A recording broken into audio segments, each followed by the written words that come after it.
What's up guys, Jimmy here, and today I want to talk about the Season 3 changes for Ryu and my impressions so far after around 15 hours of gameplay time.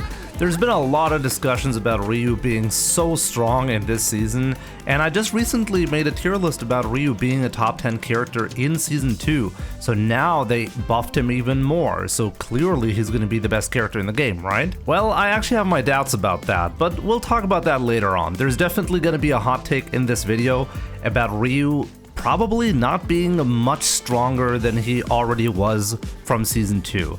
But yeah, first let's talk about the actual changes. What did they do to Ryu and how does it impact his gameplay? And then I'll share why I think overall not a whole lot is going to change. So let's start by talking about the heavy Shyukan. This tool has always been great for Ryu, but now it's even better. The recovery when landing has been reduced slightly, and the knockdown time for the opponent, if you land a deep hit, has been increased by 5 frames. Overall, this means for the first time you actually get pressure off of a heavy Shyukan, even without spending drive gauge through a drive rush. This is actually a really big deal for Ryu because now not only do you get a high damaging option when you're doing a combo, you can also follow up properly and being scary without spending any resources. So overall, this is a great change and very significant one for Ryu. One thing to keep in mind is if you land too many hits like triple jab combo into heavy DP for example, you're not actually going to be in range to apply pressure with a throw, so the opponent will always be able to jab you out of it. In order to circumvent this, you can still use the light Tatsu combo that has always been there if you want to have proper pressure. Next up, Capcom buffed the forward hard kick of Ryu. So in the patch notes it reads expanded the proximity block hitbox, and that is the box that appears to decide for the game whether the opponent is going to get locked into a block state or whether they can move around freely or not.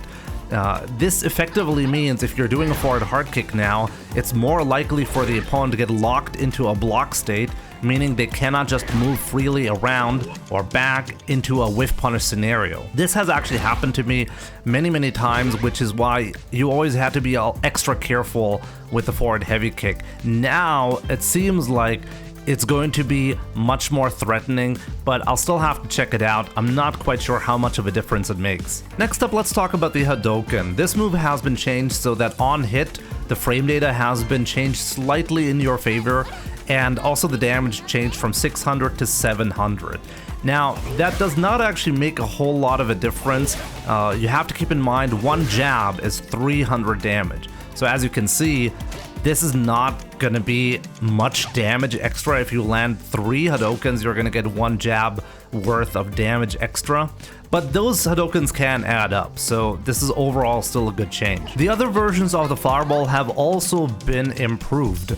The normal Denjin Charge Fireball is now faster in terms of startup frame, so it's safer to use, it has better advantage on block, it also does a little bit more damage. Same applies to the Overdrive version of the Denjin Charge Hadoken with more damage applied, and the regular OD Hadoken not only has better damage but also improved projectile speed, which can matter a lot, which you'll see later on with the Super. So let's talk about his Super 1, the Shinku Hadoken, because it has seen an increase in the projectile speed. So this is actually going to matter a lot because now, combined with the Overdrive shenanigans that we saw earlier, the improved speed is going to mean you're going to get more stray hits out of it, and now you can actually hit confirm those stray hits into a Super 1 because it's more likely to connect afterwards, even if the opponent is far away. It's not that easy to hit confirm this, but it's certainly now possible, and it's even easier to do if you have a Denjin Charge.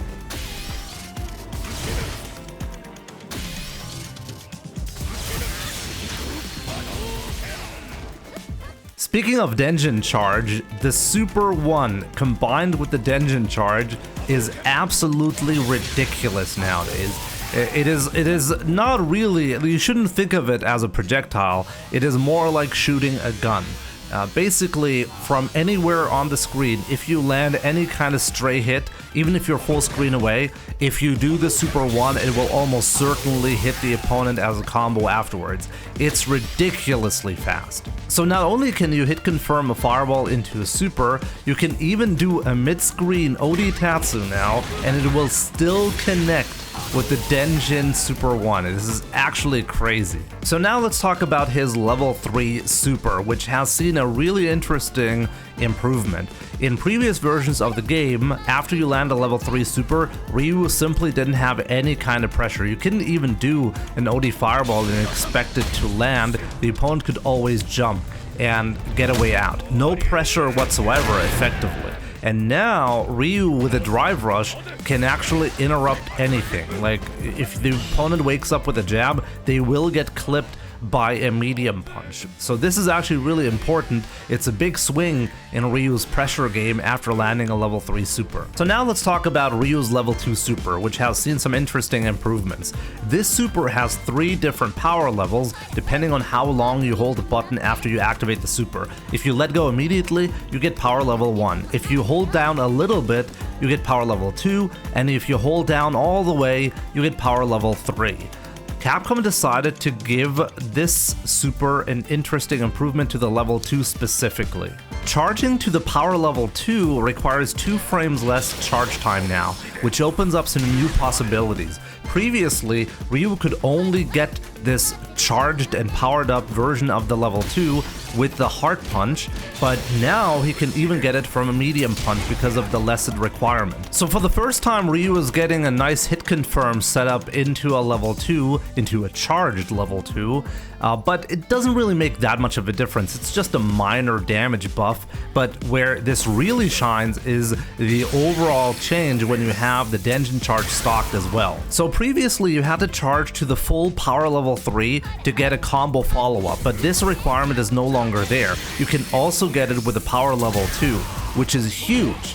This means you can now hit confirm a medium punch combo into a full conversion with the follow-up combo after the level 2. This even leads to a new max damage combo for Ryu if he gets to block an ODDP in the corner while the Denjin charge is active.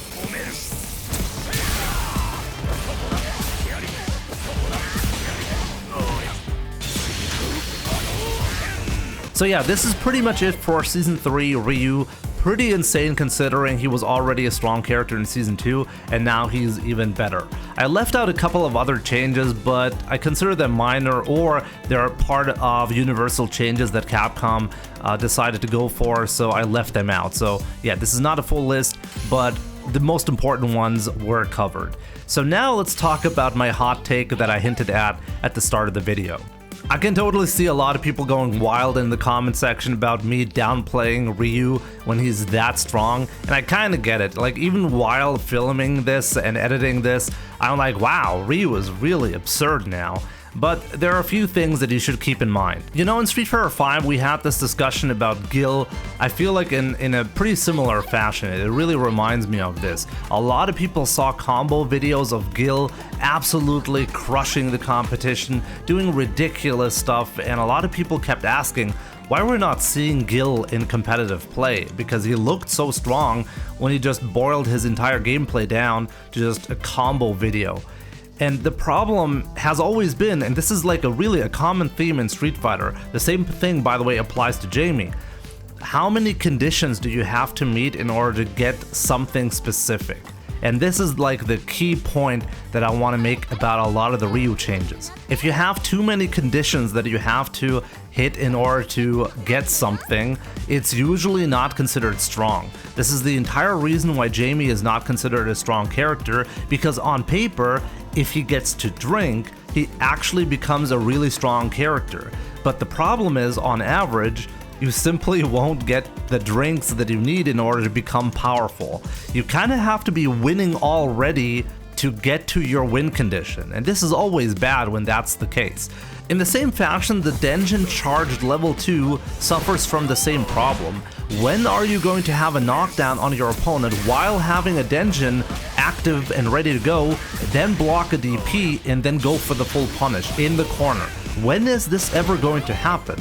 The problem with the setup is that you're normally spending a Denjin charge to get the knockdown in the first place. Now, there are some combo variations where you can get the Denjin charge, especially in the corner. This can happen, but it's not that frequent. And I really have to wonder, are people gonna specifically leave out like some damage when they get an opening, specifically to like wait and get the Denjin charged version of the level 2 later on? I feel like this might actually be a big risk, and a lot of people might not be willing to do that. If you get an opening, or even to create an opening, spending the Denjin is usually a good move, because you know that any opening that you're possibly gonna get, but possibly you can get another Denjin charge right afterwards. But, and this is a big but, you have to give up Oki for that every time you do this, unless you're in the corner. This is the only exception, and that's the only way I can be like, okay, I can see this possibly happening from time to time, but on average, not so much, and that's the problem. A lot of the good stuff that Ryu is getting are gonna be very niche scenarios where you're gonna optimize damage in rare instances. Out of the entire time that I've spent with Ryu so far, I had exactly one opportunity to land the level 2 Denjin charge version of the super, and I dropped it, of course. Gotta get used to that first. But that's my point. It's not a common occurrence, and I really have to wonder. It's still open for debate, even for myself. I obviously don't know yet for sure, but are people really going to be willing to hold back on Denjin charge combos just to possibly get this ultimate highest damage combo? It seems really greedy. As a result, I think the biggest improvements for Ryu in Season 3 are actually coming from the forward hard kick change, the heavy Shoryuken, the normal Hadoken, and the Oki on the level 3 super. I think those changes have the biggest impact on his gameplay, because those are common scenarios that you'll find in everyday matches. You'll be landing the level 3 and you'll have an advantage in Season 3 every single time. Every time you land a fireball, even if it's just a minor damage bump, it's gonna matter. It's gonna, over time, it's gonna accumulate more damage. Think of all the matches where you're like a pixel away from killing the opponent. In Season 3, because of the fireball change, effectively those matches that you possibly lost previously would turn into victories, because you would just slightly get the damage that was required to get the win. So yeah, it just matters a lot how often are you getting in a specific spot. So those changes are the most meaningful. But what do you think? Let me know in the comments below. Do you agree with me? Does the new max damage stuff, the level 2 changes, and even honestly the Denjin level 1, even though it looks so ridiculous how fast it is, I think it's going to be less impactful compared to the other changes that I just talked about. Let me know in the comments below. Thank you so much for watching, take care, and I'll see you soon.